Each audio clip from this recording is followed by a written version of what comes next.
সকল দর্শককে নমস্কার। আজকে আমার ভিডিওতে আপনারা সবাই খাবারের ভিডিও দেখেন।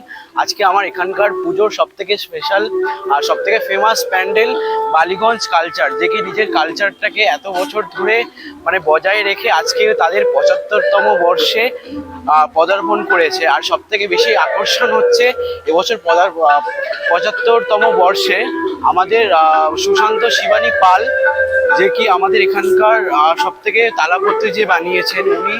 এবছর প্রথা দেখুন কি সুন্দর, এটা ফ্রন্ট দেখুন। দেখুন এবছরের বালিগঞ্জ কালচারের ৭৫তম বর্ষে যে মা দুর্গা প্রতিমাটা সত্যি এত সুন্দর লাগছে, এত অপূর্ব লাগছে। চাঁদের উপরে যদি কোনো হীরার পরদ হয় তাহলে সেরকমই লাগছে দেখতে। সত্যি খুব ভালো, এত সুন্দর লাগছে, অপূর্ব অপূর্ব। আর প্যান্ডেল দেখুন,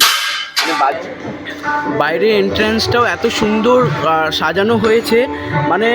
কেউ বলতে পারি যে রাজপ্রাসাদ বলতে গেলে আমাদের মা দুর্গা, আমরা সবাই জানি কি উনি কিন্তু রাজেশ্বরী। আর সত্যি কথা বলতে উনি এই বালিগঞ্জ কালচারে তো প্রতি বছর ওনার একটা সাবিকিয়ানা ভাব তো থাকেই। এই সাবিকিয়ানা ভাবের সাথে এই যে রাজবাড়ি, ওনার যে রাজপ্রাসাদ এত সুন্দর করে সাজানো হয়েছে। সবথেকে আমাদের এই যে প্রথার আসল মানেটা আজকে বুঝতে পারলাম কি, সত্যি কথাই বলতে গেলে আমাদের যে ৭৫তম বর্ষে পদার্পণ করার পর বালিগঞ্জ কালচারের যে এত সুন্দর প্যান্ডেল সবাইকে উপহার দেন। আপনারা যারা যারা বালিগঞ্জ কালচারের ঠাকুর দেখতে আসবেন অবশ্যই আপনাদের ভালো লাগবে, এইটুকুনি বলতে পারি।